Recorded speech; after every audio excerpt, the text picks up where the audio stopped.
What is going on, everybody? Welcome back to another follow-up video, and today I'm bringing you episode 29 of our top 5 mods series. Now, before we get into the video, I never really got a chance to actually say thank you for 10,000 subscribers. If you tuned in Sunday, you saw that we actually hit 10,000 on live stream, which is really cool, and I'm glad I really got to experience that with you guys. But for 10,000 subscribers, I actually do want to do a Q&A. So on this video, comment a question in the comment section of a question you have for me. I did this a long time ago and I hit 2,000 subscribers, but it's been a while, so I figured I could update. But everybody who does ask a question, I'm thinking about doing a giveaway, hint hint. But now that that is out of the way, guys, if you do go on to enjoy this video, make sure you guys like and subscribe, and let's get right into it. With my two fists divine, but I'm going nowhere. Oh yeah, I'm the type of guy that likes to roam around. Alright guys, so the first mod we have is the Go Green Go Solar mod for the PS4 by OIC Toot P, I guess. And this is basically a mod that adds in a generator system, but it's actually a solar power generator. Some benefits to using this is actually that they're completely silent, which is really nice because I hate how generators are really loud, especially when you have a lot of them. But to get this, basically just go to the power options of your workshop and then go to generators, and all the things that you need to build them are going to be in there. Also, there's a little note that you can read that kind of gives you a little background to what this mod actually is. But for most of these solar parts, you're going to need to have a few things, and they can all be built at a chemistry station. Basically, just go down to the recipes tab, and there's going to be some solar power batteries and some solar control cards. Now, the battery doesn't really cost much, just some acid, some lead, and some wood. But the solar control panel, however, is going to require some circuitry, some fiber optics, and some gold, which I guess is a little bit expensive if you don't really have the materials, but they're not really too hard to come by. But once you have crafted all of the batteries and stuff that you're going to need, you can actually make all of the parts, such as the solar array control unit and everything you actually need to build a solar generator. Now, the parts that this mod includes is such as a solar-based control unit, floor-mounted solar arrays, wall-mounted solar arrays. I will mention this item and solar powered switch unit is going to require to glitch into place. They don't really snap on the walls. As you can see, you kind of have to just place them, or you can use like the pillar glitch to move them, which coincidentally he actually does add in a nice pole for you to actually do the glitch for, since they don't snap in. And most of these parts you are going to need a solar battery and a solar control card. They only require one each though. But once you have the generator crafted, it actually does produce a lot of energy and power for your base, and it's really cool. It's a nice switch up from the normal generator, plus they don't make all the noise that generators would normally make. Now, for this mod, you will need the Automatron DLC, the Wasteland Workshop DLC, and the Far Harbor DLC, which is the only sort of downfall of this mod. But once you have that, this mod is compatible with pretty much everything you're going to be using, just because it doesn't really affect anything else in the game, which is going to be really nice. You don't have to worry about it putting it in your load order anywhere. But overall, this mod is really fun. Alright, so the next mod we have is the Kendall Square Apartments Penthouse mod by Green Fuzz, and this is basically going to be another one of those player home mods, but this one has a little bit of a twist, and you'll see why in a little bit. Now, the location of this place is a little bit tricky at first, just because it doesn't actually give you a marker until you actually find the settlement. But basically, just go to Greentop Genetics and then sort of go a little bit southeast of that location. It's going to be along the coast of the river, and it's going to be this little alleyway right here. Now, when you first come here, there's going to be a whole bunch of raiders, so clear them out, but just follow where I go. Go up this little scaffolding, through the house, up the ladder again. There's going to be raiders all throughout here, so make sure you clear it out before you even worry about going up here. And basically, we were going to this top of this apartment building right here, and there's going to be a little trolley thing that's going to take you to the actual apartments. So just get on the trolley and it'll take you all the way up to the apartments, and then you'll actually get the little sign that you have found the place, and now you can fast travel to it. But now that you have reached the top, this apartment is going to be really cool, better than most player home mods, just because of the insane view it has. It has fixed all the windows around it. It has a really cool balcony that you can look and see a whole bunch of places from Boston. And your bed's going to be basically right by the window. Same with your living room, so you're going to have an insane view. But this is just the top floor. The top floor is going to also have a bathroom, some living quarters, and some places to store your items, such as a magazine rack and a bobblehead stand and things like that. Also on this floor, you're going to get a little Institute security camera type thing as your TV, I guess. And then on your coffee table, you actually do have a whole bunch of magazines and cigars, which is kind of cool. I like how settlements like this adds in a ton of items into your game using OZ Decorator, whatever they use to add in these items, just because it makes it look a lot more realistic and just full and not as empty.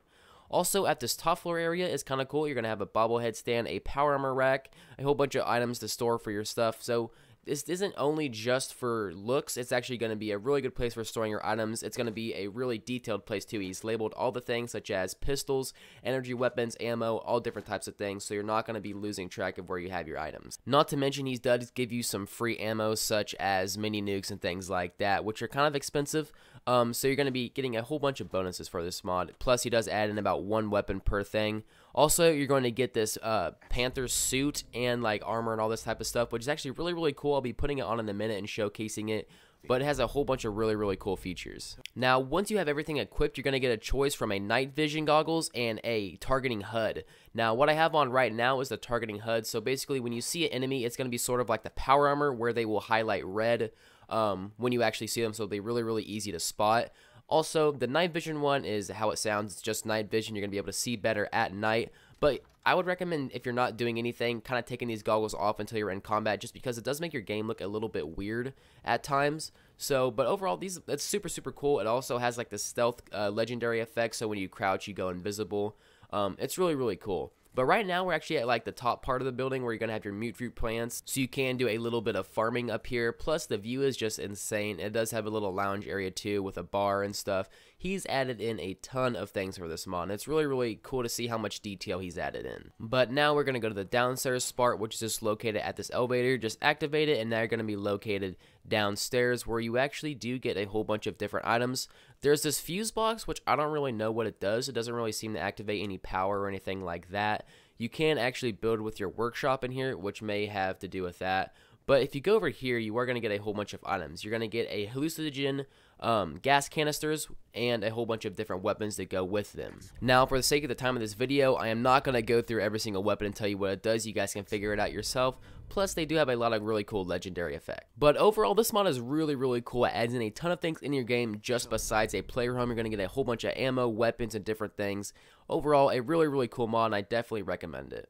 The next mod I'm going to be showcasing is the Gunner Companion and Bridget Standalone Weapons mod by Captain Noob72, and this is going to be adding in a Gunner Companion into your game, which is going to be located at a little bit west of Walden Pond in this little broken down house, and she's going to be in there. Now, whenever you do go up to her, you can interact with her. She does have some dialogue, but her voice does not actually work, but you can still read it. She does have some cool things to say, plus you get a little mini quest with this. But for her to actually become your companion, you are going to have to get a ring from Red Rocket Truck Stop. It's not really that hard to find, but once you get it, just give it to her, put it in her inventory and equip it, and then she will become your companion, and that's sort of what activates it. When you talk to her, you will find out that she has a whole bunch of small assassination quests. When you beat them, you will actually get some weapons and some caps as a reward.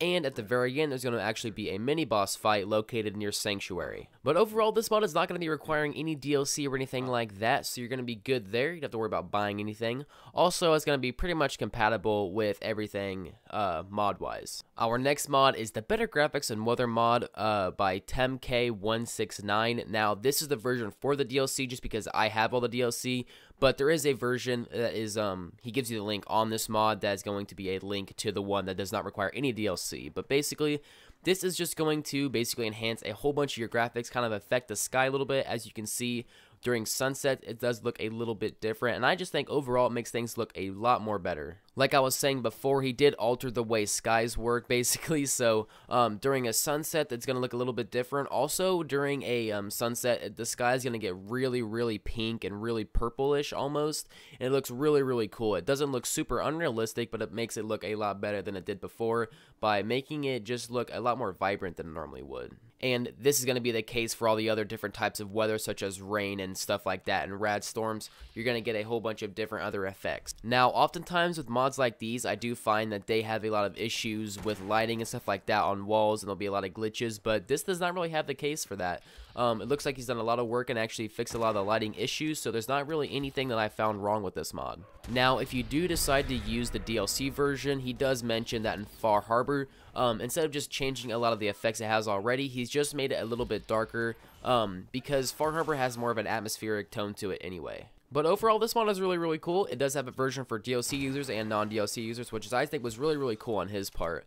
Plus, it's going to be compatible with pretty much everything in your game.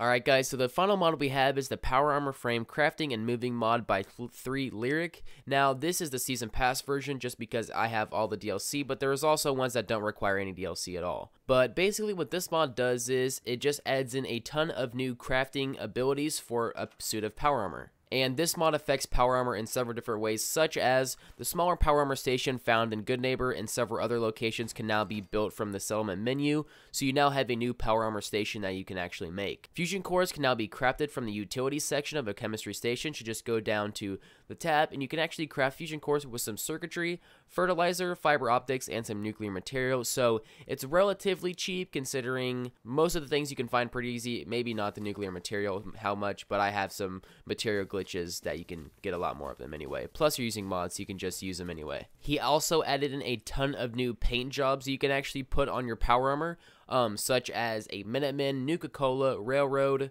Vim, and a whole bunch of other different paints you can put on your power armor, which I think make it look really, really cool. But that is pretty much all I have for you today, guys. If you did enjoy the video, make sure you guys actually do comment something that you want to ask me.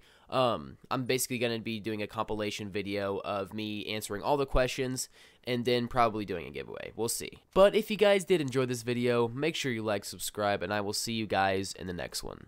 Bye.